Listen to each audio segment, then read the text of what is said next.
ధ్యానం చేద్దాం. 2వ సమూయేలు గ్రంథము 15వ అధ్యాయము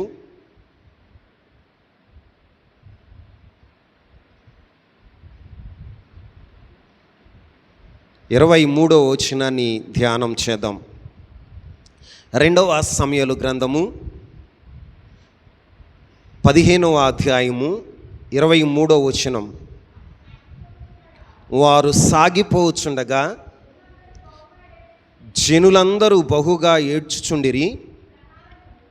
ఈ ప్రకారము వారందరూ రాజుతో కూడా కిద్రోను వాగు దాటి అరణ్య మార్గమున ప్రయాణమైపోయిరి.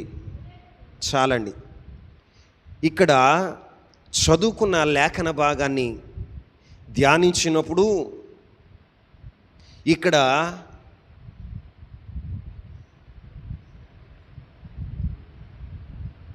ఇక్కడ జరిగిన సన్నివేశం ఏంటయ్యా అంటే, రాజైన దావీదు మీద తన కుమారుడైన అబ్షాలోము తిరుగుబాటు చేసి రాజ్యాన్ని తన వైపు తిప్పుకుని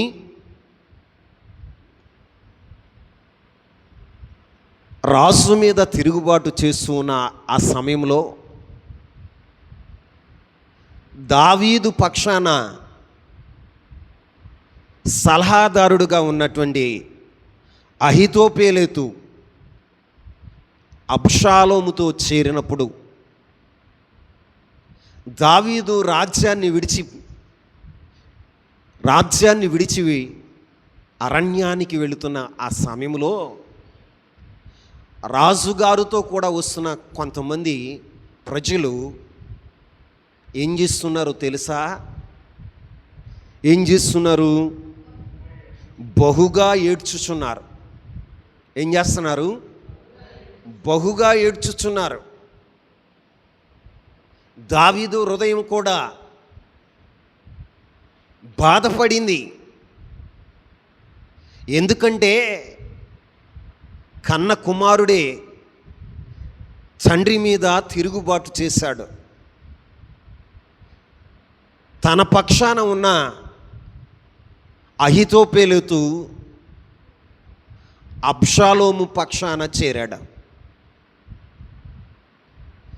కుట్ర జరుగుతుందని తెలిసి దావీదు తన నమ్మిన వారే తనను విడిచి వెళ్ళారని, కన్న కుమారులే తిరుగుబాటు చేశారని హృదయ వేదనతో ఉన్నప్పుడు రాజ్యములో ఉండటం మంచిది కాదు అనుకుని అరణ్యానికి పారిపోతున్నాడు. ఎక్కడికి పారిపోతున్నాడండి? అరణ్యానికి పారిపోతున్నాడు.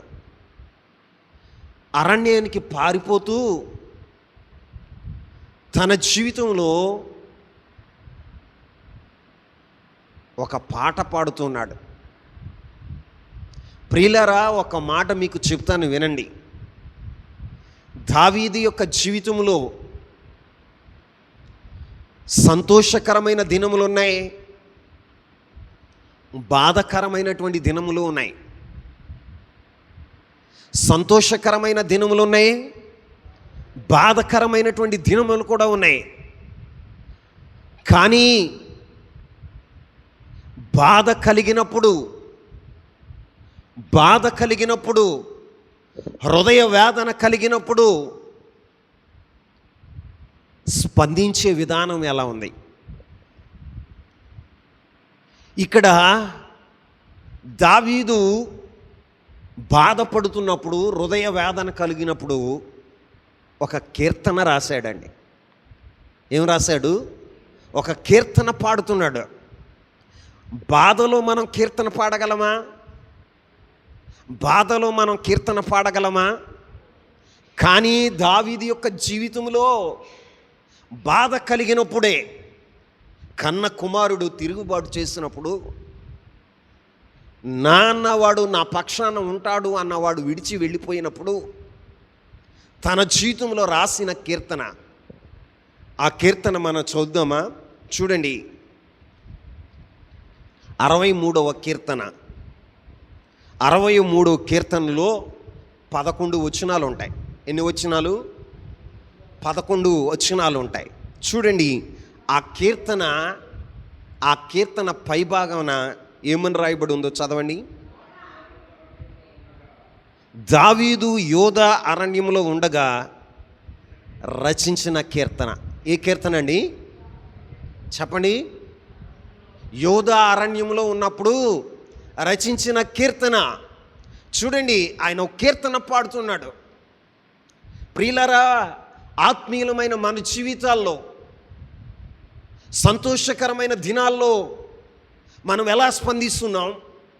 బాధకరమైనటువంటి దినాల్లో బాధ కలిగినప్పుడు, మన జీవితంలో నెమ్మది లేనప్పుడు, మన జీవితంలో అయిన వారు, మనం నమ్మిన వారు మనల్ని విడిచిపోయినప్పుడు, కన్న కుమారులు తిరుగుబాటు చేసినప్పుడు, పరిస్థితులన్నీ ప్రతికూలంగా ఉన్నప్పుడు, మన జీవితంలో అనుకున్నది ఒకటి, జరిగేది ఒకటి జరుగుతూ ఉన్నప్పుడు నీ స్పందన ఎలా ఉంటుంది? దావీదు స్పందన ఎలా ఉందో తెలుసా? కీర్తన పాడుతున్నాడండి. ఏం పాడుతున్నాడు? కీర్తన పాడుతున్నాడు. ఆయన జీవితంలో చుట్టూ కూడా ప్రతికూలమైన పరిస్థితులు. నిజంగా దావీదు ఆ కష్ట సమయంలో అరణ్య మార్గం గుండా వెళుతున్నప్పుడు తను తాను తిట్టుకోవాలి. ఎందుకో తెలుసా? తన పెంపకం బాగోలేదు అని, కన్న కుమారుడే తన మీద తిరుగుబాటు చేశాడని తన్ను తాను తిట్టుకోవాలి. లేకపోతే ఆ యొక్క ప్రతికూలమైన పరిస్థితుల్లో అరణ్య మార్గం గుండా వెళుతున్నప్పుడు ఆహారం లేక కొదువై ఉన్న పరిస్థితులను చూసి బాధపడుతూ ఉండాలి. కానీ ఆయన ఎలా స్పందించాడో తెలుసా? చూడండి, ఆ కీర్తన మొదటి వచనాన్ని చదువుదాం. దేవా, నా దేవుడవు నీవే, నిన్ను వేకువనే వెతుకుదును, నీ బలమును నీ ప్రభావమును చూడవలని పరిశుద్ధ ఆలయమందు నేనెంతో ఆశతో నీ తట్టు కనిపెట్టుకుని ఉన్నాను. నీళ్లు లేక ఎండి ఉన్న దేశమందు నా ప్రాణము నీ కొరకు తృష్ణగొని ఉన్నది. నీ మీద ఆశ చేత నిన్ను చూడవలెనని నా శరీరము కృషించుచున్నది. ఏమంటున్నాడండి? ఏమని రాస్తున్నాడు ఇక్కడ కీర్తన? దేవా, నా దేవుడవు నీవే, వేకువనే నిన్ను వెదకదెను. ఎప్పుడండి ఆయన రాస్తున్నప్పుడు ఆయన పరిస్థితులు ఎలా ఉన్నాయి? ఆ కీర్తన రాస్తున్నప్పుడు ఎలా ఉన్నాయండి? కన్న కొడుకు శత్రువుగా మారిపోయాడు. కన్న తండ్రిని చంపాలని ప్రయత్నం చేస్తున్నాడు. రాజ్యాన్ని తన వైపు తిప్పేసుకున్నాడు. దావీదు పక్షాన ఉండవలసినటువంటి మంత్రులు, సలహాదారులు అందరూ కూడా దావీదుని విడిచి అబ్షాలోము పక్షాన చేరారు. అబ్షాలోము పక్షాన చేరినప్పుడు దావీదేమని స్పందిస్తున్నాడో తెలుసా? దేవా, నా దేవుడవు నీవే, వేకువనే లేచి. ఎప్పుడు? ఏ జాములో? వేకుజాములో నేను నీకు ఏమంటున్నాడు? వేకువనే లేచి నిన్ను వెదికెదను. ఆమేన్. వేకువనే లేచి నిన్ను నేను వెతికెదను. నీవే నా దేవుడవు. ఇదిగో, కన్నవాడు నన్ను విడిచి వెళ్ళిపోయినా, నేను నమ్మినవాడు పరపక్షమున చేరినా, నీవు నన్ను విడువని దేవుడవు, ఎడబాయని దేవుడవు. నీవు నిత్యము నాతో ఉండే దేవుడవు. అందుకనే నీవే నా దేవుడువయ్యా. నీవే నా దేవుడు అయ్యా అని వేకువనే నేను వెదకెదను అని చెప్తున్నాడు. ఏమంటున్నాడండి? వేకువనే నేను వెదకెదను. తన పరిస్థితుల వైపు చూడట్లా, తన పరిస్థితుల వైపు చూడట్లా. తను ఎక్కడ ఉన్నాడో, అరణ్యంలో ఉన్నాడన్న సంగతి కూడా ఆయన మర్చిపోయాడు. ఏమంటున్నాడో తెలుసా? నేను వేకువనే నిన్ను వెదకెదను, నీ పరిశుద్ధ ఆలయమునందు నేనెంతో ఆశ పెట్టుకొని ఉన్నాను. నీళ్లు లేకయుండిన దేశమందు నా ప్రాణము నీ కొరకు తృష్ణగొని నీ మీద ఆశ చేత నిన్ను చూడవలనని నా శరీరము కృషించుచున్నది. ఆమేన్. ఇక్కడ చూడండి, ఏ పరిస్థితుల్లో దేవుని మీద ఆశ పెట్టుకున్నాడో తెలుసా? వేకువ జాములో ప్రార్థన చేస్తున్నాడట. దినానికి ఎన్ని జాములు చెప్పాలి? 3 4 4 జాములు. ఎన్ని జాములు? 4 జాములు. 4 జాముల్లో ఆయన వేకు జాములో, ఏ జాములో? వేకువ జాములో దేవుని వెతుకులాడుతున్నాడట. ఎవరిని వెతుకులాడుతున్నాడు? దేవుని వెతుకులాడుతున్నాడు. దేవుని వెతుకులాడుతున్నాడు. నీవే నా దేవుడు ప్రభువా, ఈ లోకంలో ఎవరు నన్ను విడిచిపెట్టినా, ఎవరు నాకు ప్రతికూలంగా మారినా, ఎవరు నా జీవితంలో నన్ను విడిచివేసినా, నన్ను చంపాలని చూసినా, కానీ నువ్వు నన్ను విడువని ఎడబాయని దేవుడవు ప్రభువా. అందుకనే నేను వెతుకుతాను నిన్ను. ఆమేన్. అందుకనే నేను వెతుకుతాను, వేకుజామునే నిన్ను వెతికెదను అంటున్నాడు. మరి నువ్వెలా స్పందిస్తావు? పరిస్థితులు ప్రతికూలంగా మారినప్పుడు, నువ్వు ప్రేమించిన వారు నీకు విరోధులైనప్పుడు, నీ పక్షాన ఉంటావనన్న వారు పరపక్షాన చేరినప్పుడు, కన్న కుమారులే నీ మీద తిరుగుబాటు చేసినప్పుడు, కట్టుకున్న భార్య నీ మీద తిరుగుబాటు చేసినప్పుడు, కట్టుకున్న భర్త నీ జీవితంలో నీ మీద తిరుగుబాటు చేసినప్పుడు, పరిస్థితులన్నీ ప్రతికూలంగా ఉన్నప్పుడు నీ స్పందన ఎలా ఉంటుంది? నీ స్పందన ఎలా ఉంటుంది? నీ స్పందన ఎలా ఉంటుంది? దావీదు యొక్క స్పందన ఎలా ఉందో తెలుసా? దేవా, నా దేవుడవు నీవే, వేకుజాములో నేను వెతికెదను అంటున్నాడు. అంతేకాదండి, ఆయన జీవితంలో ఆయన ఏమంటున్నాడు తెలుసా?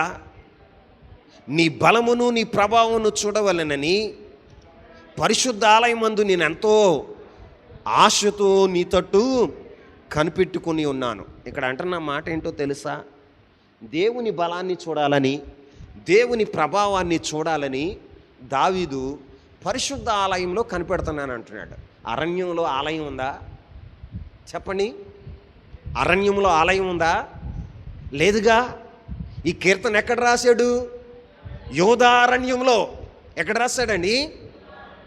యోధారణ్యంలో. కానీ ఆయన అంటున్న మాట ఏంటో తెలుసా? నీ బలమును చూడవలనని, నీ ప్రభావమును చూడవలని పరిశుద్ధ ఆలయమందు నేనెంతో కనిపెట్టుచున్నాను. ఆమేన్. అలాంటి ప్రతికూలమైన పరిస్థితుల్లో అరణ్య మార్గంలో ఉన్నప్పుడు కూడా ఆయన జీవితంలో ఎలా ఉన్నాడో తెలుసా? పరిశుద్ధత కలిగి బ్రతుకుతున్నాడు. ఏం కలిగి బ్రతుకుతున్నాడండి? పరిశుద్ధత కలిగి బ్రతుకుతున్నాడు. ఆయన అంటాడు, నీ పరిశుద్ధ ఆలయమందు. ఏ ఆలయమందు? ఆలయం అంటే నీ దేహమే దేవుని ఆలయం. ఆయన ఆ పరిశుద్ధ ఆలయంలో అంటున్నాడు. అంటే ఆయన దేహాన్ని ఎలా కాపాడుకున్నాడో తెలుసా? పరిశుద్ధత కలిగి కాపాడుకున్నాడు. మన జీవితాల్లో పరిస్థితులు మారిపోతే మనం కూడా ఏమైపోతాం తెలుసా? మారిపోతాం. ఏమైపోతామండి? మారిపోతాం. కానీ దావీదు మారలా. ఆయన దేవుని మీద నమ్మకం పెట్టుకున్నాడు, దేవుణ్ణి ఎతుకుతున్నాడు. ఆయన జీవితంలో ఏం కాపాడుకున్నాడో తెలుసా? పరిశుద్ధతను కాపాడుకున్నాడు. ఏం కాపాడుకున్నాడండి? పరిశుద్ధతను కాపాడుకున్నాడు. ఈ పరిశుద్ధ ఆలయంలో నేను కనిపెడుతున్నాను. ఏమన్నాడండి? ఈ పరిశుద్ధ ఆలయం, నీ పరిశుద్ధ ఆలయంలో ఏం చూడాలంట? ఆయన బలాన్ని, ఆయన ప్రభావాన్ని చూడాలని పరిశుద్ధ ఆలయంలో కనిపెట్టుకొనిచున్నాడు. ఆశతో కనిపెడుతున్నాడట. ఎలాంటి ఆశ తెలుసా? ఆయన ఆశ ఎలాంటిది? నీళ్లు లేక ఎండి ఉన్న దేశమున నా ప్రాణము నీ కొరకు. ఆమేన్ చెప్పండి. ఏం లేదట. అంటే అక్కడ కరువు ఉంది. ఏముంది? కరువు ఉంది. అరణ్యంలో ఉన్నవాడికి కరువు కాకపోతే సమృద్ధి ఉంటుందా? ఆయమన్నా ఆహారం ఉంటుందా? ఆయమన్నా గృహం ఉంటుందా? అక్కడ ఏమన్నా క్షేమం ఉంటుందా? ఉంటుందండి? ఉండదు. కానీ ఇక్కడ ఎలా ఉన్నాడో తెలుసా? నీళ్లు లేని దేశమందు. ఎక్కడండి? నీళ్లు లేని దేశమందు నా ప్రాణము నీ కొరకు. చెప్పండి, మరి నీ ప్రాణం దేవుని కొరకు తృష్ణ కొనుతుందా? ఏమన్నా లేకపోతే నీ పరిస్థితులు ఎలా మారిపోతాయో తెలుసా? ఏమా ప్రార్థనకు రాలేదంటే ఏదో వంక చెప్తావు, ఏదో సాకు చెప్తావు. మన జీవితంలో మనం నేర్చుకోవలసింది ఏంటో తెలుసా? మన భక్తిలో మనం నేర్చుకోవలసింది ఉన్నప్పుడు దేవుని సన్నిధికి రావటం కాదు, లేనప్పుడే దేవుని సన్నిధిలో తృష్ణ కొనాలి. ఏం కొనాలి? తృష్ణ అంటే ఆశ కొనాలి, దప్పి కొనాలి. దుప్పి నీటి వాగుల కొరకు ఆశపడినట్లుగా దేవా నా ప్రాణం నీ కొరకు ఆశపడుతుందని అంటాడు దావీదే 42వ కీర్తనలో మొదటి 2 వచనాలు మనం చదివితే అక్కడ రాస్తాడు. తృష్ణ కొని ఉన్నాడట. ఏం కొని ఉన్నాడు? రే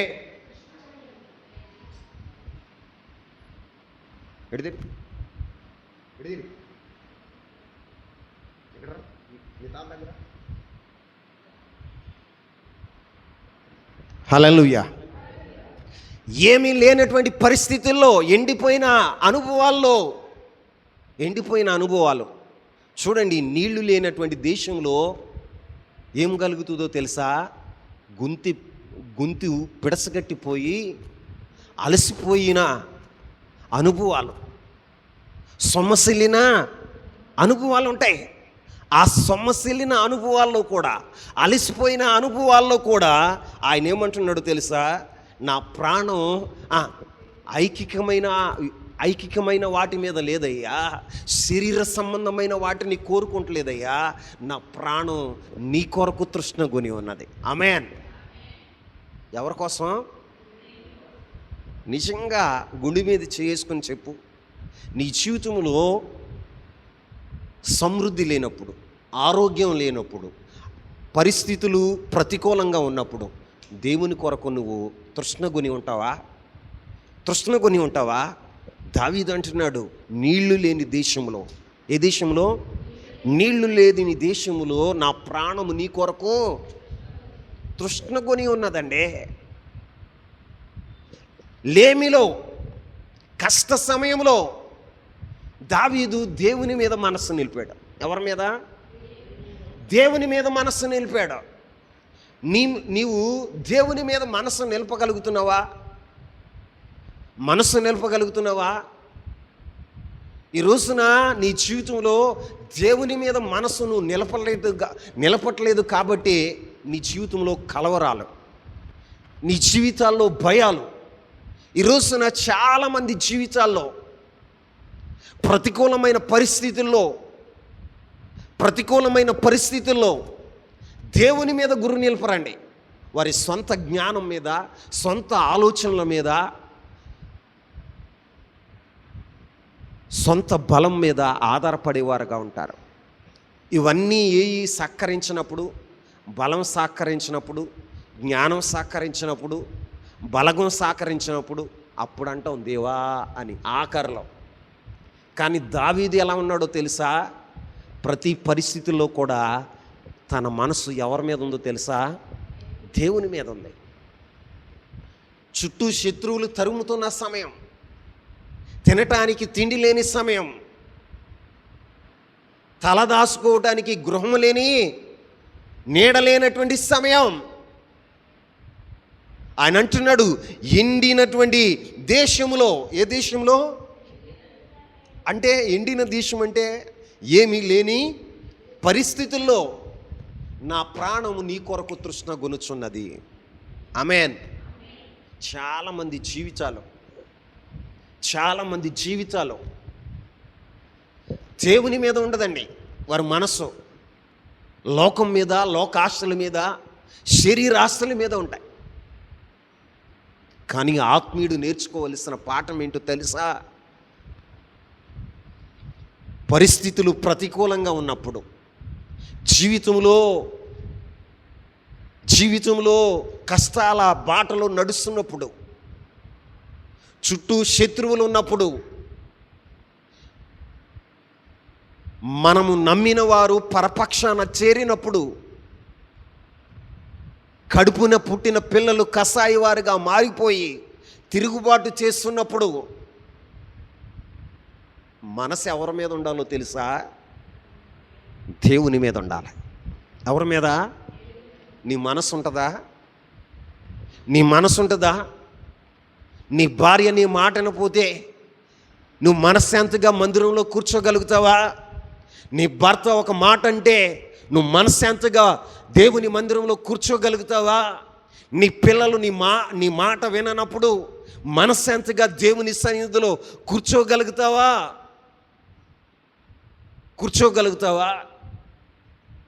నువ్వు పని చేస్తున్న చోటన అధికారులు నీ మీద తిరుగుబాటు చేసినప్పుడు, నిన్ను అవమానించినప్పుడు, నీ మీద ఒత్తిడి తెస్తున్నప్పుడు మనశ్శాంతిగా ఉండగలవా? నువ్వు ఎప్పుడు ఉండగలుగుతావు చెప్పనా? ఎవని మనసు నీ మీద ఆనుకున్నో నీవు పూర్ణ శాంతి గలవానిగా చేసేదో, వాడిని కాపాడేదో. ఎవని మనసైతే దేవుని మీద ఆనుకుంటుందో వాడిని ఏం చేస్తాడో తెలుసా? దేవుడు పూర్ణ శాంతి గలవానిగా చేస్తాడు. ఏ శాంతి? పూర్ణ శాంతి గలవానిగా చేస్తాడు. అలాంటి వాడు కలవరపడడు, భయపడడు. అతని జీవితంలో పరిస్థితులు ఏమైనప్పటికీ వాటిని లక్ష్య పెట్టడు. ఏం పెట్టడు? లక్ష్య పెట్టడు. మరి నీ జీవితంలోనండి ఈ కీర్తన ధ్యానిస్తున్నప్పుడు ప్రభువు మాట్లాడాడు. నిజంగా ప్రతికూలమైన పరిస్థితుల్లో నీ మనస్సు దేవుని మీద ఉండగలుగుతుందా? శత్రువులు చుట్టుముట్టినప్పుడు, నలుదిశలా నీకు ప్రతికూలం ఉన్నప్పుడు నీ మనస్సు దేవుని మీద నిలుపుకోగలుగుతున్నావా? ఈరోజున చాలామంది ఏమా ప్రార్థనకు రాలేదంటే మనసు బాగోలేదండి. ఏం బాగోలా చెప్పండి? ఎందుకు బాగోలేరు చెప్పనా? నీవు దేవుని శక్తిని, దేవుని బలాన్ని, దేవుని యొక్క మహిమను ఎరగనిదారు. ఆయన గురించి నీకు తెలీదు. దేవుని సన్నిధికి వస్తున్నావు కానీ నీ దేవుని శక్తి ఏంటో నీకు తెలియదు. దేవుని బలం ఏంటో నీకు తెలియదు. ఆయన ఏం చేయగలడో నీకు తెలియట్లా. మనుషులకు అసాధ్యమైన కార్యాలు ఆయనకి సాధ్యం. ఆమేన్. మనుషులు ఊహించని కార్యాలను ఆయన చేస్తాడు. నీ జీవితంలో అసాధ్యమైన కార్యాలను కూడా ఆయన చేయగలిగిన దేవుడు. కానీ నువ్వు ఆయన పట్ల విశ్వాసం ఉంచవుగా. విశ్వాసమే కానీ విశ్వాసం ఉండదండి. నిజంగా విశ్వాసం ఉన్నవారు ఎలా ఉంటారో తెలుసా? ఏ పరిస్థితుల్లో కూడా వారు భయపడరు, కలవరం చెందారు. వారి మనసు ఎవరి మీద ఉంటుందో తెలుసా? దేవుని మీదే. చెప్పండి, మరి నీ మనసు ఎవరి మీద ఉంది? నీ మనసు దేవుని మీద నిలపగలుగుతున్నావా? ఆయన అంటాడు కింద వచనంలో, ఆ వచనంలోనే చదవండి. నీ మీద ఆశ చేత నిన్ను చూడవాలని నా శరీరము కృషించుచున్నది. ఎప్పుడండి? ఎప్పుడు? అరణ్యంలో ఉన్నప్పుడు, శత్రువులు తరుముతున్నప్పుడు, తన పక్షాన ఉండవలసిన వారు పరపక్షాన చేరి ఉన్నప్పుడు, కన్నవారే కసాయి వారిగా మారిపోయినప్పుడు ఆయన ఏమంటున్నాడో తెలుసా? ఆయన మనసు ఎంతగా నిలిపాడో తెలుసా దేవుని మీద? ఆయన ఏమంటున్నాడో తెలుసా? నీ మీద ఆశ చేత. ఎవరి మీద ఆశ? నీకు ఆయన మీద ఆశ ఉంటుందా? చెప్పండి. నీకు ఏంటి ఆశ అంటే ధనం మీద ఆశ. దేని మీద? ధనం మీద ఆశ. నీ ఆశ ఏంటి అంటే పిల్లల మీద ఆశ. పిల్లలే కసాయి వాళ్ళుగా మారిపోయారు. అర్థం చేసుకునేవారుగా లేరో వారు ఎలా మారిపోయారో తెలుసా? నిజంగా ఆయమన్నోడైతే నా తండ్రి నన్ను నా యొక్క సహోదరుని ఎవరినో ఒకరిని రాజు చేస్తాడుగా, తన తర్వాత రాజరికం అప్పచెప్తాడుగా, ఉండాలిగా ఇంకిత జ్ఞానం. దేశాన్ని తన వైపు తిప్పేసుకున్నాడు అబ్షాలోము. దావీదుతో పాటుగా ఉండే సైన్యాన్ని సగం మందిని తన పక్షాన చేర్చుకున్నాడు. అరణ్యంలో ఉన్నాడండి. ప్రతికూలమైన పరిస్థితుల మధ్యన తన జీవితాన్ని సాగిస్తున్నాడు. ఆయన అంటాడు, నీ మీద ఆశతో. దేని మీద? నిజంగా దావీదు సింహాసనం మీద ఆశ పెట్టుకోవాలా, తన ప్రాణం మీద ఆయన ఆశ పెట్టుకోవాలా, తన యొక్క బిడల మీద ఆయన ఆశ పెట్టుకోలేదండి. ఎవరి మీద ఆయన ఆశ పెట్టుకోవాలా? ఎవరి మీద ఆశ పెట్టుకున్నాడు తెలుసా? ప్రభు అయిన యేసుక్రీస్తు ప్రభు వారి మీద. ఆమేన్. మరి నీ ఆశ ఏంటండి? నీ ఆశ ఏంటి? నా పిల్లల మీద ఆశ, ధనం మీద ఆశ, ఉద్యోగం మీద ఆశ, వ్యాపారం మీద ఆశ. ఈ రోజున నీ ఆశ ఏంటో చెప్పనా? పరజనుల మీద ఆశ. కొంతమంది ఉంటారు పరజనుల మీద ఆశ. అది కాదు. ఒక ఆత్మీయుడిలో ఉండవలసింది ఏంటో తెలుసా? దేవుని మీద ఆశ పెట్టుకోవాలి. ఎవరి మీద? దేవుని మీద ఆశ పెట్టుకోవాలి. నీ మీద ఆశ చేత ఏమవుతుందట? నీ మీద ఆశ చేత నిన్ను చూడవలెనని నా శరీరము కృషించుచున్నది. ఏమవుతుందట? అయ్యా, తినటానికి తిండి లేక నా శరీరం కృషించట్లా. తినటానికి తిండి లేక నా శరీరము కృషించట్లా. నీ మీద ఆశతో. ఎవరి మీద ఆశతో? దేవుని మీద ఆశతో ఆయన శరీరం ఏమవుతుందో తెలుసా? కృషించిపోతుందట. ఏమైపోతుంది? మనకి బాయ్ ఫ్రెండ్ మీద ఆశ చేత కృషించిపోయేవాళ్ళు కొంతమంది, గర్ల్ ఫ్రెండ్ మీద ఆశ చేత కృషించిపోయేవాళ్ళు కొంతమంది. ఏంట్రా నువ్వు ఇలా ఉన్నావంటే ఆడు చెప్తాడు, తినబుద్ధి కావట్లేదు బాబాయ్, ఏం చేయాలో అర్థం కావట్లేదు బాబాయ్, నిద్ర పట్టలేదు బాబాయ్. కృషించిపోతున్నాడు. ఒరే, శరీర సంబంధమైన వాటి మీద కాదు ఆశ ఉండాల్సిందే. వేటి మీద ఆశ ఉండాలో తెలుసా? నీ రక్షకుడు, నీ పోషకుడు, నీ క్షేమానికి ఆధారభూతుడైన నీ దేవుని మీద ఆశ ఉండాలి. ఆమేన్. ఎవరి మీద ఆశ ఉండాలి? దేవుని మీద ఆశ ఉండాలి. ఆ ఆశ చేత ఆయన ఏమైపోతున్నాడో తెలుసా? కృషించిపోతున్నాడు. దేవుని మీద ఆశ పెట్టుకున్నాడంటండి. మనుషులు ఎవరి మీద ఆశ పెట్టుకోలా. మమకారాల మీద ఆశ పెట్టుకోలా, సైన్యం మీద ఆశ పెట్టుకోలా, సింహాసనం మీద ఆశ పెట్టుకోలేదండి.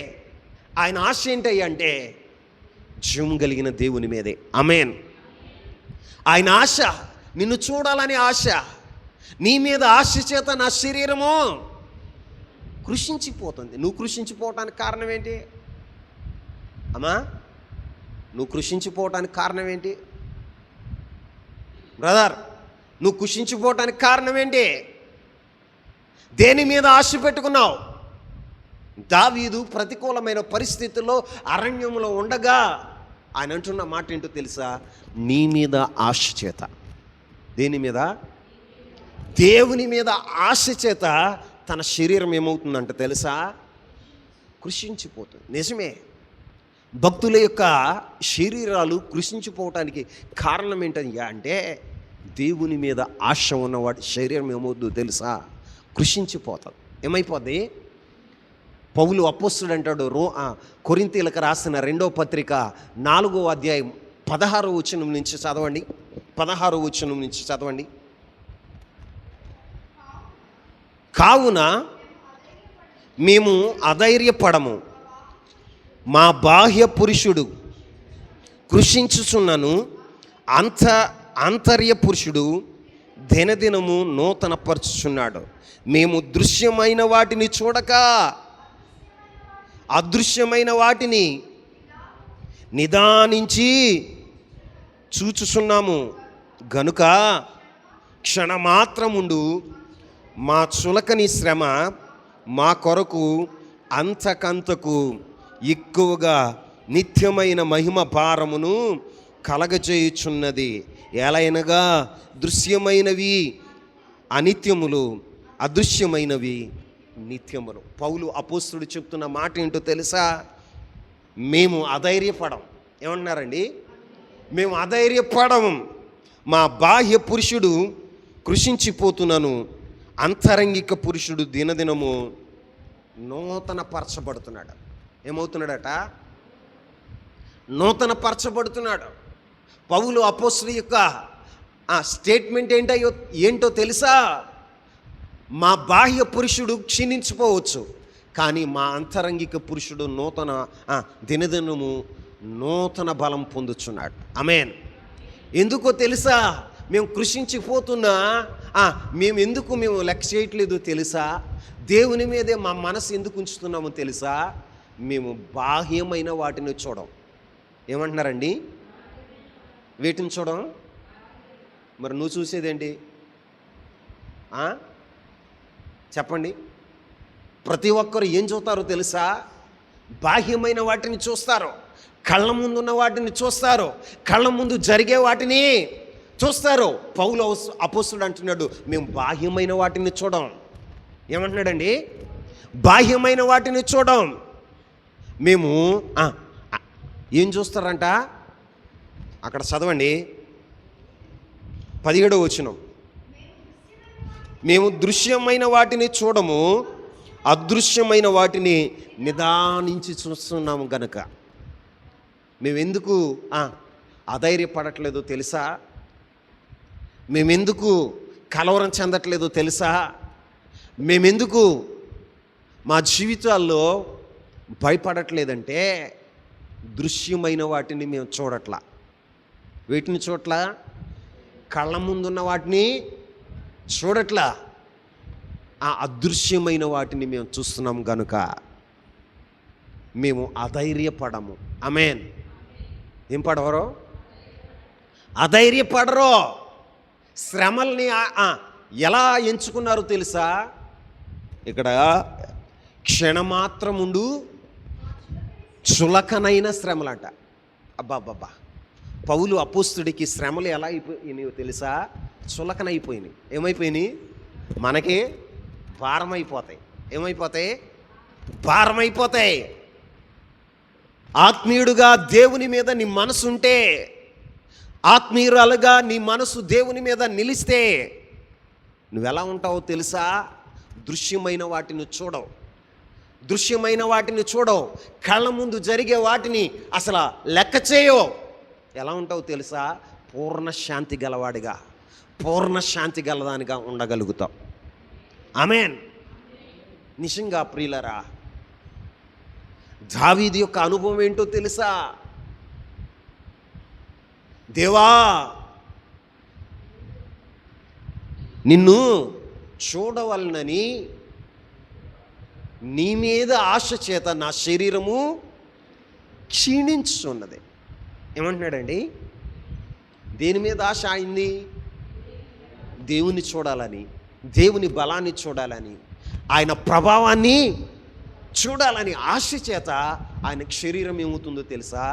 క్షీణించిపోతుందంట. ఆహారం లేనందుకు కాదు, ప్రయాణాలు చేస్తున్నందుకు కాదు, లేకపోతే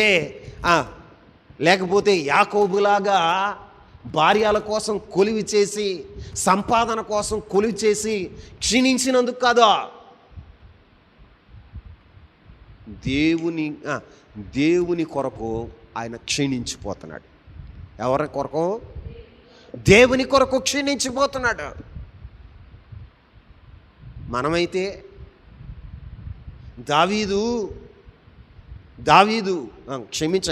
యాకోబు ఎక్కడికి వెళ్ళాడో తెలుసా? పదనారాముకి వెళ్ళాడు. ఎక్కడికి వెళ్ళాడు? హారానులో ఉన్న పదనారాముకి వెళ్ళినప్పుడు 20 సంవత్సరాలు కొలువు చేశాడు. ఎన్ని సంవత్సరాలు? 20 సంవత్సరాలు కొలువు చేశాడు. 7 సంవత్సరాలు ఒక భార్య కోసం, 7 సంవత్సరాలు ఒక భార్య కోసం, తన సంపాదన కొరకు 6 సంవత్సరాలు. మొత్తం ఎన్ని సంవత్సరాలు? 20 సంవత్సరాలు. 20 సంవత్సరాల్లో ఆయన జీవితం ఏమైందో తెలుసా? పగలు ఎండకు ఎండాడు, రాత్రి మంచుకు తడిచాడు. తన జీవితంలో నిద్ర దూరం అయ్యి ఏమయ్యాడు తెలుసా? క్షీణించిపోయాడు. ఏమైపోయాడు చెప్పండి? కృషించిపోయాడు అని రాయబడింది. క్షీణించడం అన్నా కృషించడం అన్నా ఒకే అర్థం. కృషించిపోయాడట. ఆయన కృషించిపోవటానికి కారణం ఏంటో తెలుసా?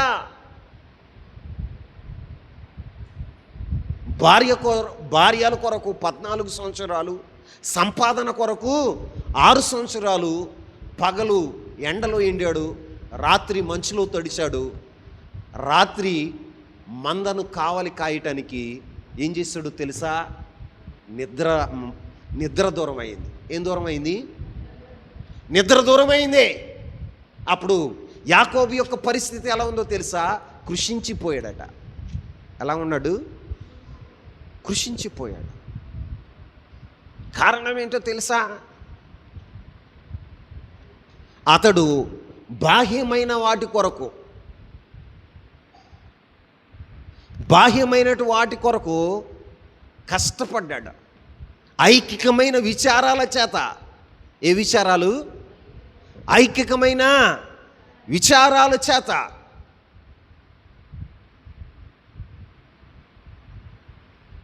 ప్రాపంచిక విషయాల్లో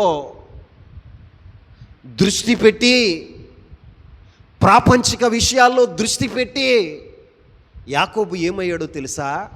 కృషించిపోయాడు.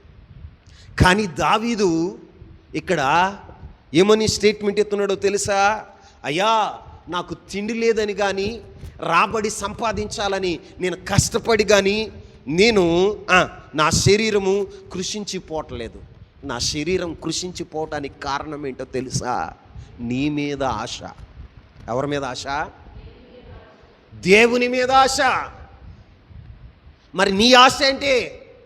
నువ్వు కృషించిపోవటానికి కారణం ఏంటి?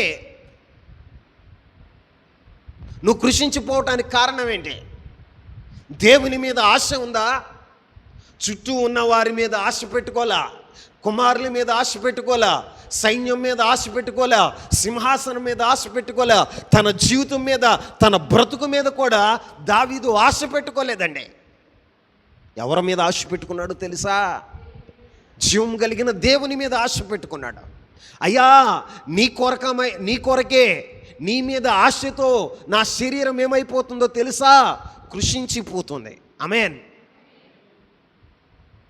భక్తుల యొక్క జీవితాలు ఎలా ఉన్నాయో చూడండి. కష్ట సమయాల్లో వారు ఎలా స్పందిస్తున్నారో చూడండి. కష్ట సమయాల్లో శత్రువు నుంచి పారిపోయి క్షేమాన్ని వెతుకోవలసిన వారు, సైన్యాన్ని సమకూర్చుకోవలసిన వారు,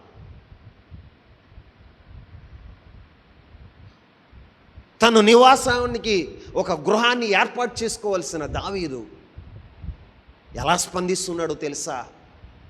ప్రతికూలతలు ఎలా స్పందిస్తున్నాడో తెలుసా? దేవుని మీద ఆశ పెట్టుకున్నాడట. ఆమేన్.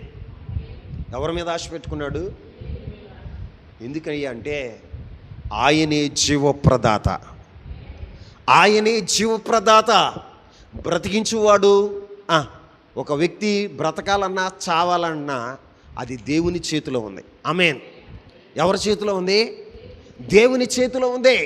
ఒక వ్యక్తి హెచ్చించబడాలన్నా, ఒక వ్యక్తి నాశనం అయిపోవాలన్నా అది దేవుని చేతిలోనే ఉంది. ఒక వ్యక్తి పోషించబడాలన్నా, ఒక వ్యక్తి జీవితంలో కృపాక్షేమాలు వెంట రావాలన్నా అది దేవుని వల్లనే జరుగుతుంది. ఆమేన్. అది ఎరిగిన దావీదు ఏమంటున్నాడో తెలుసా?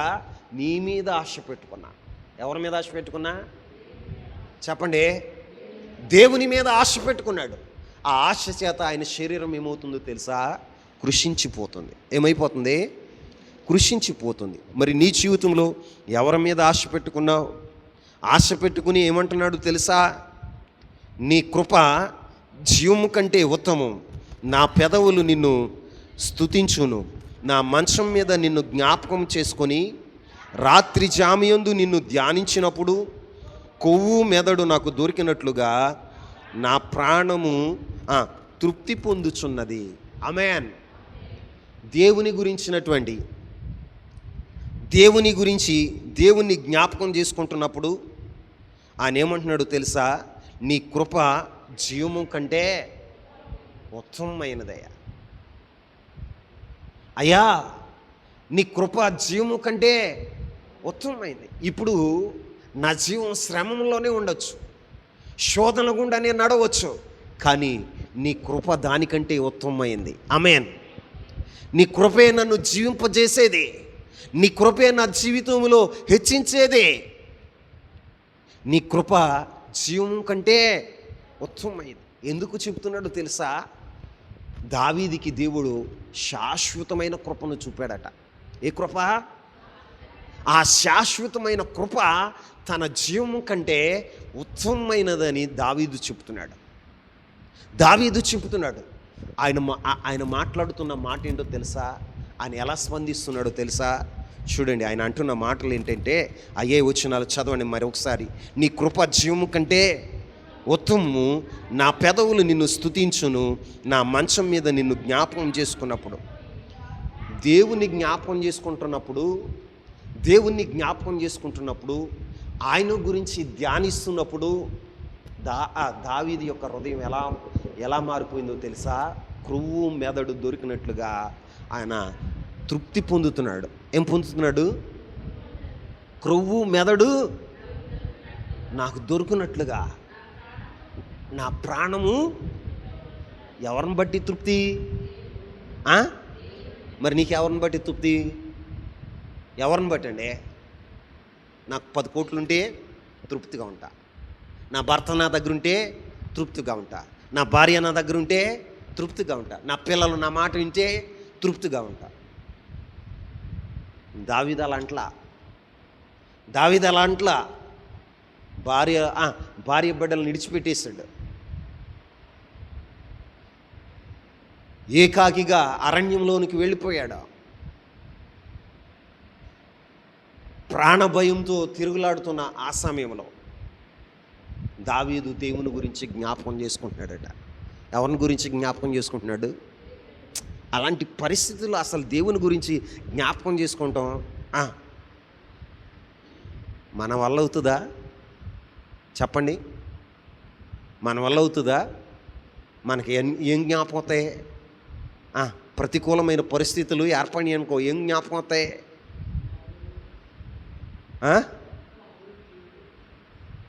అరణ్యంలో ఉన్నాం, ఏ పాములు వస్తాయో, తేళ్ళు వస్తాయో, ఏ యొక్క సింహాలు వస్తాయో, ఎలుగుబంట్లు వస్తాయో, ఎవరు వస్తారో తెలియదని దాని గురించి ప్రతి క్షణం ఎలక్ట్గా ఉంటాం. కానీ ఆయన ఏమంటున్నాడో తెలుసా? రాత్రి జామున నిద్రపోకుండా దేవుని గురించి జ్ఞాపకం చేసుకుంటున్నాడట. ఎవరి గురించి? దేవుని గురించి జ్ఞాపకం చేసుకుంటున్నప్పుడు, అయ్యా నీ కృప నా జీవం కంటే ఉత్తమమైనదయ్యా, ఇదిగో నేనేం చేస్తానో తెలుసా? అక్కడ ఆయన చెప్తున్న మాట ఏంటో తెలుసా? నాకు క్రొవ్వు మెదడు దొరికినట్లుగా నా ప్రాణం తృప్తి పొందుతుంది. అబ్బా, ఆయన ప్రాణం తృప్తి పొందేవాడుగా ఉన్నాడు. ఎవరిని బట్టి తృప్తి పొందుతున్నాడండి? దేవుని బట్టి. అసలు ఆ క్రొవ్వు మెదడు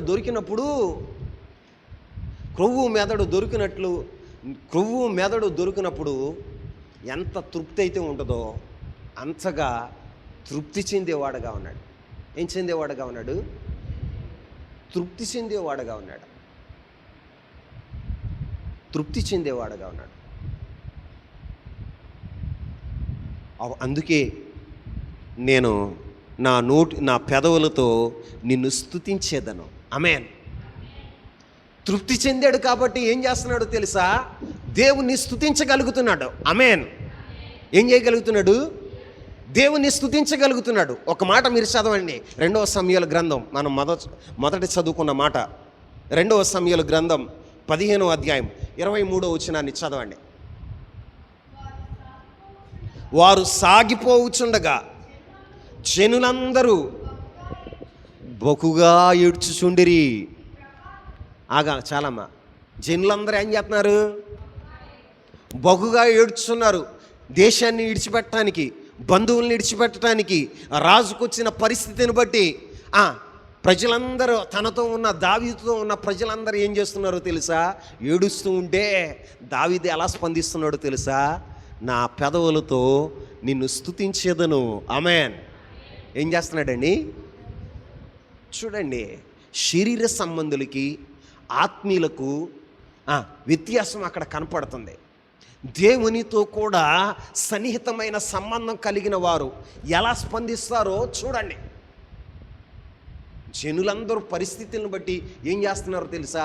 ఏడుస్తున్నారు. ఏం చేస్తున్నారు? బహుగా ఏడుస్తున్నారు. కానీ దావీదు అంటున్న మాట ఏంటో తెలుసా? నా పెదవులు నిన్ను స్తుతించును. ఆమేన్. ఏం చేస్తాయట? నా పెదవులు నిన్ను స్తుతించును. ఇక్కడ చూడండి, కింద వచనంలో, నా కొవ్వు మెదడు దొరికినట్లు నా ప్రాణమును తృప్తి పొందుచున్నది. ఉత్సహించు పెదవులతో నా నోరు నిన్ను గురించి గానము చేయుచున్నది. ఆమేన్. ఏం చేస్తుందట? దావీదు దేవుని బట్టి తృప్తి చెందినప్పుడు ఆయన పెదవులు ఏం చేస్తున్నాయో తెలుసా? ఉత్సాహించి గానం చేస్తున్నాయి, పాటలు పాడుతున్నాయి. ఆమేన్. ఈ రోజున దేవుని మీద ఆనుకున్నవాడు, దేవుని మీద దృష్టి నిలిపినవాడు, దేవుని మీద పరిపూర్ణంగా ఆనుకున్న ఏ వ్యక్తి అయినా ఏం చేస్తాడో తెలుసా? దేవుని బట్టి తృప్తి చెందేవాడుగా ఉంటాడు. ఆమేన్. దేవుని గురించి ధ్యానిస్తున్నాడు, ఆయన సన్నిధిలో ధ్యానిస్తూ ఉన్నప్పుడు, ఆయన గురించి జ్ఞాపకం చేసుకుంటున్నప్పుడు ఆయన ప్రాణం ఎలా ఉందో తెలుసా? కొవ్వు మెదడు దొరికినట్లుగా ఆయన తృప్తి చెందేవాడుగా ఉన్నాడు. ఎందుకు పాటలు పాడుతున్నాడో తెలుసా? ఆయన పాట పాడుతూ ఏమంటున్నాడో తెలుసా? కింద వచనాల్లో ఒక మాట చదవండి, 7వ వచనం. నీవు నాకు 7వ వచనం, నీవు నాకు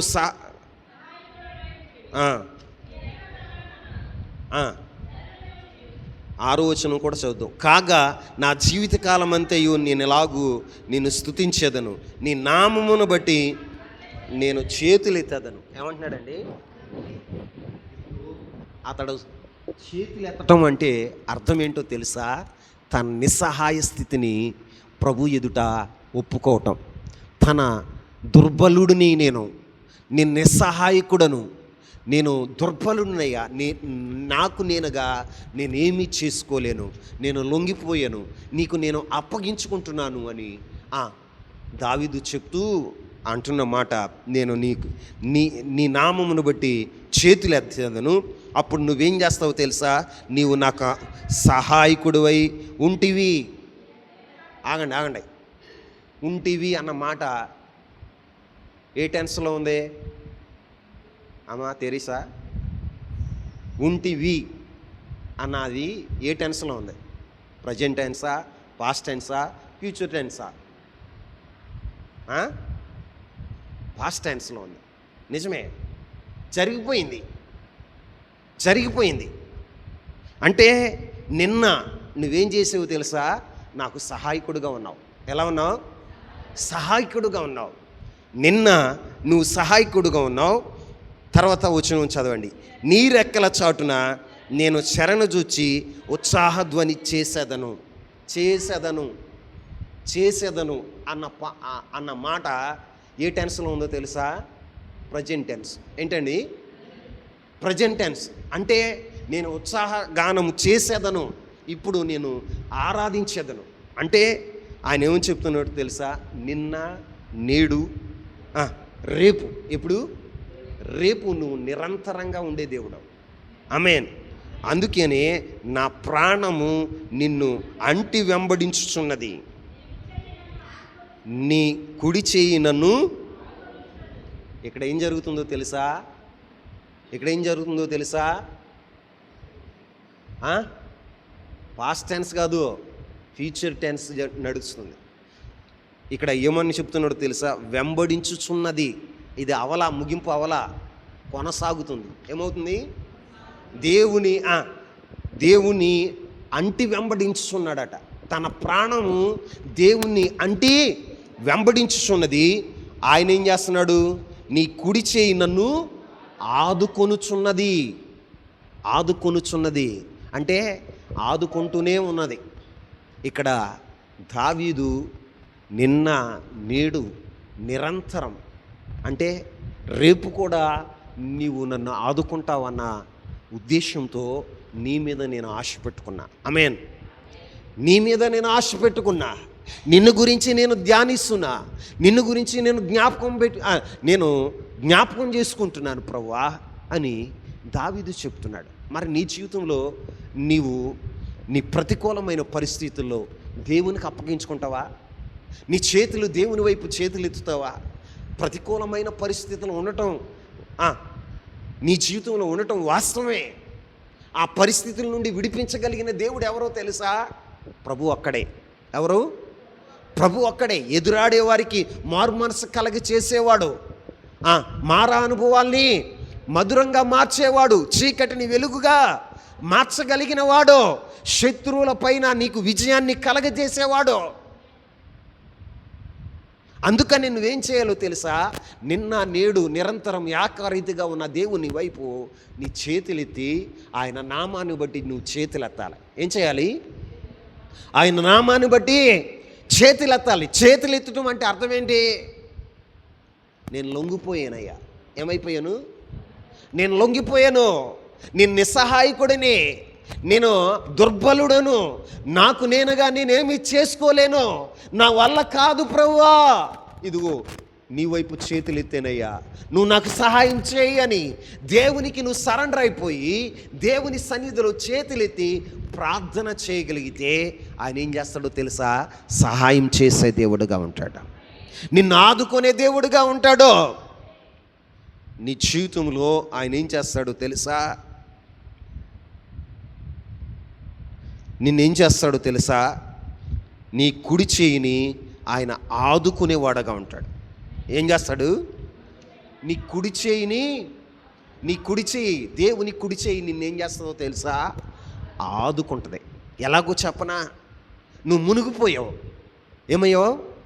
నువ్వు మునిగిపోయావు, నీళ్ళలో మునిగిపోయావు, నీకు ఆధారం లేదు, ఎవరు రక్షించటానికి వీలు పడట్లా. ప్రభు యొక్క కుడి చేయి నిన్నేం చేస్తుందో తెలుసా? నిస్సహాయ స్థితిలో ఉన్న నిన్ను, ప్రాణభయంతో కొట్టుమిట్టాడుతున్న నిన్ను ఆ యొక్క లోతైన జలములో నుంచి ఆ చెయ్యి ఏం చేస్తుందో తెలుసా? నిన్ను లేవనెత్తుతుంది. ఆమేన్.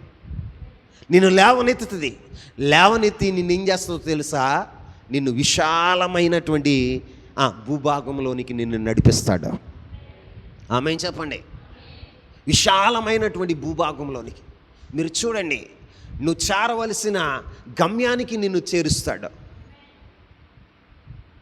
నువ్వు ఎప్పుడైతే చేయుతావో, ఇప్పుడు ఆయన నామాన్ని బట్టి నీ చేతులు ఎత్తుతావో, అప్పుడు దేవుడు ఏం చేస్తాడో తెలుసా? నిన్ను ఆదుకునేవాడుగా ఉంటాడు. చూడండి, బైబిల్లో యేసుక్రీస్తు ప్రభువారు శరీరధారిగా ఉన్న దినాల్లో ఒక రోజున తన శిష్యులతో, మీరు అద్దరికి వెళ్ళండి, నేను తర్వాత వస్తాను, అని వారిని బలవంతం చేసి ఆ దరికి వెళ్ళండి అని చెప్పి శిష్యులను మాత్రమే పంపించాడు. వారితో ఆయన వారు వేడుకున్నారు, అయ్యా నువ్వు వస్తేనే మాకు క్షేమం, నీవు ఉంటేనే మేము వెళతాం, లేకపోతే మేము వెళ్ళమని అంటే ఆయన బలవంతం చేసి శిష్యులను పంపిస్తే వారు భయంగానే వెళుతున్నారు. ఆ యొక్క భయంగానే దోణిలో వారు ప్రయాణం సాగిస్తున్నప్పుడు వారు వెళుతున్నటువంటి దోణి మీదకి పెద్ద తుఫాను వచ్చింది. ఏమొచ్చిందండి? పెద్ద తుఫాను వచ్చింది. ఆ తుఫాను నుండి బయటపడాలని ఎన్నో ప్రయత్నాలు చేశారు. వాళ్ళు ప్రయత్నాలన్నీ విఫలమయ్యి ఈ రాత్రి సావే మనకు శరణ్యం అనుకుని ఈ రాత్రి ఆఖరి రాత్రి, ఇంకా కొద్ది గడియల్లో మనం చనిపోబోతున్నామని భయాక్రాంతులై బిక్కులాడుతున్నప్పుడు యేసుక్రీస్తు ప్రభువారు ఆ తుఫాన్లో జలముల పైన సముద్రం పైన నడుచుకుంటూ వస్తున్నాడు. ఏం చేస్తున్నాడండి? నడుచుకుంటూ వస్తుంటే వారు భయపడిపోయారు. భూతమని భయపడిపోతే నేనే, మీరు ధైర్యంగా ఉండండి అని ప్రభు చెప్పాడు. నీవే అయితే ప్రభువా, నీలాగా నేను నీళ్ల మీద నడవాలి అని పేతురు మాట్లాడకుండా ప్రభుని అడిగాడు. అయితే రా, నా దగ్గరికి రా అని పేతురుతో చెప్పగానే పేతురు ఇంకేం చేయకుండా సముద్రంలో దిగేశాడు. ఎక్కడ దిగేశాడు? సముద్రంలో దిగేశాడు. యేసు వైపు చూస్తూ నడుస్తూ ఉన్నాడు. చక్కగా యేసు వైపు చూస్తూ నడిచినంతసేపు ఆ యొక్క తుఫాను పరిస్థితులు పేతురు గారిని ఏం చేయలేదు. అలలన్నీ తన కాళ్ళ కింద అడిగిపోతూ ఉన్నాయి. బాగానే నడుస్తున్నాడు. కొంచెం దూరం వెళ్ళిన తర్వాత గాలి వీస్తుంటే గాలి వైపు చూశాడట. గాలి శబ్దం వచ్చింది. అనే శబ్దం వచ్చేసరికి గాలి వైపు చూశాడు. తన మనసులో సందేహం వచ్చింది. నేను నడవగలనా? ఈ గాలి ఈ అలలు నన్ను ముంచి వేస్తాయి అని సందేహం రాగానే పేతురు గారు ఏమైపోయాడో తెలుసా? నీళ్ళలో మునిగిపోయాడు. నీళ్ళలో మునిగిపోయాడు. అప్పుడు కేక వేస్తున్నాడు, దావీదు కుమారుడా నన్ను రక్షించు, బోధకుడా నన్ను రక్షించు అని కేకలు వేస్తున్నప్పుడు యేసయ్య పేతురు గారి దగ్గరకు వచ్చి తన చేతిని పట్టుకుని పేతురు గారిని లేవనెత్తినవాడుగా ఉన్నాడు. పేతురు గారిని ఆదుకున్నవాడుగా ఉన్నాడు. విస్తారమైన జలరాశుల్లో నుండి బయటికి తీసిన వాడుగా ఉన్నాడు. బయటికి తీసి ఏం చేశాడో తెలుసా? తను వెళ్ళవలసిన గమ్యస్థానానికి పేతురు గారిని, తన ప్రియ శిష్యులను నడిపించిన వాడుగా ఉన్నాడు.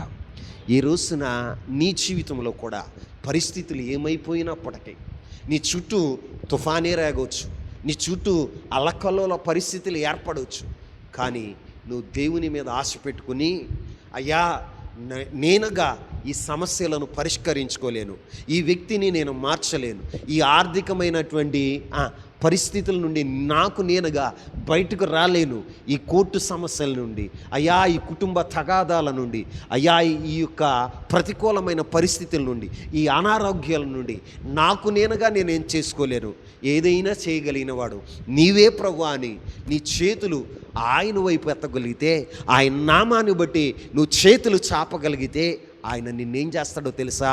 ఈ రాత్రి ఆదుకునే దేవుడిగా ఉంటాడు. నీ ఉన్న పరిస్థితుల నుంచి లేవనెత్తే దేవుడిగా ఉంటాడు. నీవే విస్తారమైన జలరాశుల్లో ఉన్నావో, ఏ తుఫాన్లో చిక్కుకున్నావో, ఏ ప్రతికూలమైన పరిస్థితుల్లో నువ్వు చిక్కుకున్నావో, ఏ పాపపు ఊబిలో చిక్కుకున్నావో, ఏ అప్పుల ఊబిలో నువ్వు చిక్కుకుపోయావో, వాటినన్నింటి నుంచి కూడా పైకి లేవనెత్తగలిగిన వాడు నా ప్రభు అయిన యేసుక్రీస్తు ప్రభువారు. నువ్వేం చేయాలో తెలుసా? దేవుని మీద ఆశ పెట్టుకొని, ఎవరి మీద? పరిస్థితుల వైపు చూడమాకు, లోకంలో ఉన్న ప్రజల వైపు నువ్వు చూడమాకు, నీ దేవుని మీద నువ్వు ఆశ పెట్టుకుని, నేను నిస్సహాయకుడను, దుర్బలుడను, నాకు నేనుగా నేనేం చేసుకోలేను అని నీ చేతులు ఆయన వైపు చాపగలిగితే అక్కడ రాయబడిన మాట, నీవు నన్ను ఆదుకుంటావు, నీవు నాకు సహాయం చేసి నన్ను ఆదుకునేవాడుగా ఉన్నావు. ఆమేన్. ఈ రోజున దావీదుని ఆదుకున్న దేవుడు నిన్ను, నీ కుటుంబాన్ని కూడా నా దేవుడు ఆదుకొనును గాక, మిమ్మల్ని లేవనెత్తును గాక. పెంట కుప్పల మీద నుండి సింహాసనం మీదకి లేవనెత్తిన దేవుడు నీ జీవితాన్ని కూడా అట్టడుగున ఉన్న నీ జీవితాన్ని లేవనెత్తి ప్రపంచానికి ఒక శోభాతిశయంగా నిన్ను చేయగలిగిన వాడు నా ప్రభు అయిన యేసుక్రీస్తు ప్రభువారు. ఈ రాత్రి నేను చెప్పే మాట ఏంటంటే, నేను నిస్సహాయకుడను, నేను దుర్బలుడను, నా వల్ల నేనేమి చేసుకోలేను అని దేవుని వైపు నువ్వు చేతులెత్తాలి. ఎవరి వైపు? దేవుని వైపు చేతులెత్తగలిగితే ఆయన నీకు సహాయం చేసి నిన్ను ఆదుకొని సురక్షితమైన, క్షేమకరమైన, సమృద్ధి కలిగిన స్థలానికి నా దేవుడు నడిపించునుగాక. అట్టి కృపతో నిన్ను దేవుడు నింపునుగాక. ఈ రాత్రి ఉన్న చోటన మోకరిస్తారా? దేవుని యందు విశ్వాసం ఉంచితే, దేవుని యందు విశ్వాసం ఉంచితే మనుషుల పట్ల కాదు, బాహ్యమైనటువంటి దృశ్య